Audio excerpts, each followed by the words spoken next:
What's going on, everybody? This is Chris Freeman back with a brand new book review video over my novel series, the Sharpen Yours book series, right?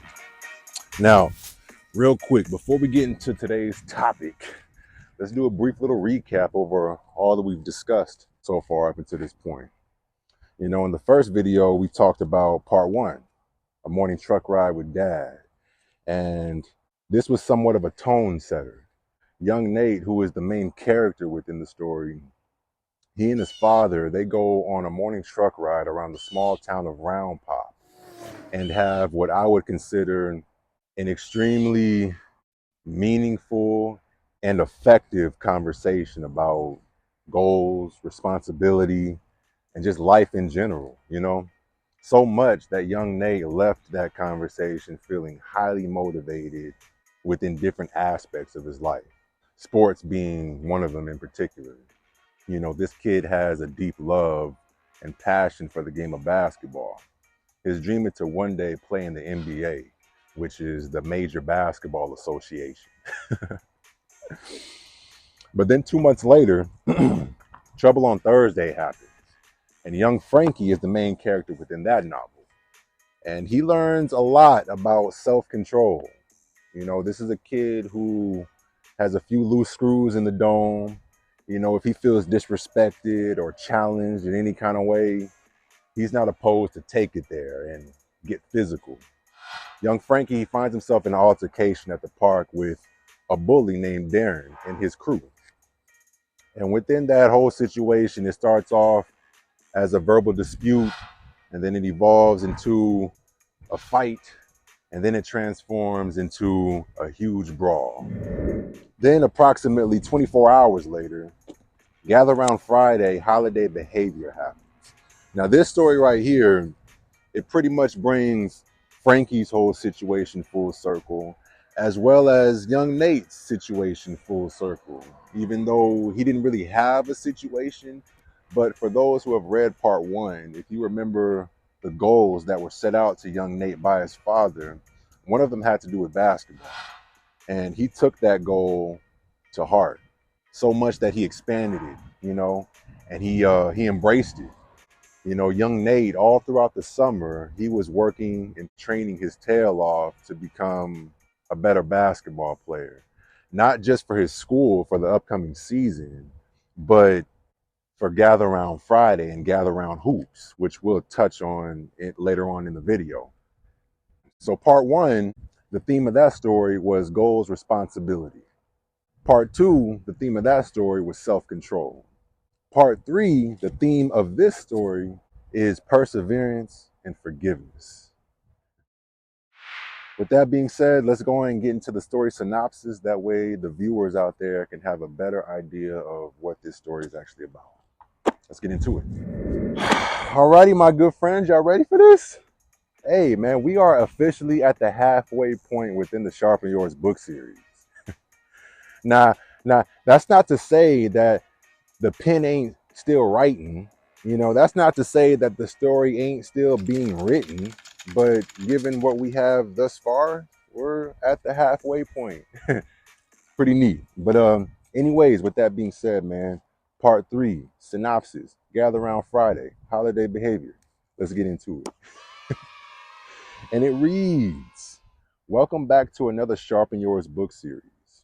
Today is Gather Round Friday, the most popular day of the year in Round Pop. It's also the perfect opportunity for young Nate to see where he measures up against better competition on the court. After working on his basketball game all summer, he's excited about competing with and against some of the best ball players around town. If you got the guts in the game to step into the cage at Morrill Park, then you had better bring it, especially on this holiday. Gather Round Hoops have built up a reputation for having some of the most entertaining and competitive street ball games. The culture of hoops around here is hard-nosed and gritty, with style and grace. Read along and share the experience of a community holiday predicated around love. Ride the waves of friction with young Nate and discover how he responds to the opposition on the blacktop courts. Woo! Man, what a synopsis, man. You know, there's a lot to unravel here just within the synopsis alone, dude.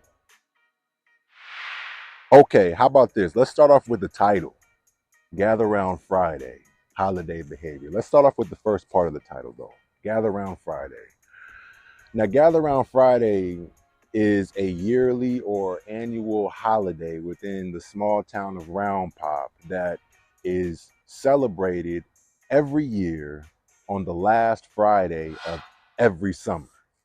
This is a celebration that has been going on for decades. You know, it's a local holiday that folks around the community participate in. And really, it's just a means for everybody to come together before the summer wraps up and enjoy each other's company, enjoy good music playing. You know, they got a stage set up for people with talent, whether it be singing or spoken word poetry or stand-up comedy. You know, the list goes on. If you have a talent and you want to express yourself to the people of amongst the community, then you have the freedom to do so at Gather Round Friday. So that's Gather Round Friday. But let's talk a little bit more about this holiday, man, because there's a highlight within the holiday. You know, of all the events that take place at Gather Round Friday, Gather Round Hoops takes the throne. You know, these are some of the most entertaining, the most competitive hoop sessions around. And these aren't just your average ball players either. You know, these are bona fide hoopers, man. You got anybody from professionals overseas to the NBA to Division I college to your high school standouts and even your young phenoms, your up and coming phenoms. You know, if you got the guts, just like it says in the synopsis, if you got the guts, the heart, and the game, most importantly, the game. And the reason why I say the game or put a lot of emphasis on your game is because, all right, 364 days throughout the year, it's okay for any kid to play basketball inside the cage over at Morrill Park. But on Gather Round Friday, there's not only an age requirement, but there's a game requirement. Only the bona fide ball players were going to attend and participate at Gather Round Hoops. And if the average hooper or the kid that doesn't really take the game seriously, if he or she were to try to go out there and play basketball, they would only get themselves embarrassed. And that's only just to give the people out there a strong idea of how serious and how high the level of competition is over at Morrill Park inside that cage, man.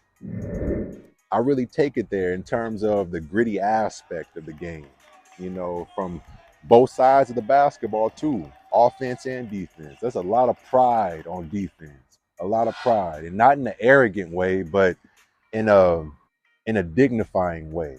You know, it's personal if somebody scores on you. That's taken personal, not to the point where they want to fight or anything like that, but it's taken seriously.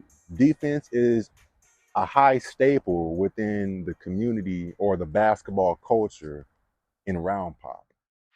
Now, I mentioned that the theme of this story was perseverance and forgiveness. Let's talk a little bit about that. Now, perseverance is one of the themes of this story because if you remember in the synopsis, it says ride the waves of friction with young Nate. And young Nate, he's a young 13-year-old stepping into his 8th grade year. So he qualifies to be able to play at Gather Round Hoops. And he knew that at the brink of the summer. So again, going back to the recap, you know, after that motivating and effective conversation that young Nate had at the beginning of the summer with his father, he was left motivated. He was motivated and he worked his tail off the entire summer in preparation for an opportunity like Gather Round Hoops on Gather Round Friday. So the time has finally come and he's excited about it.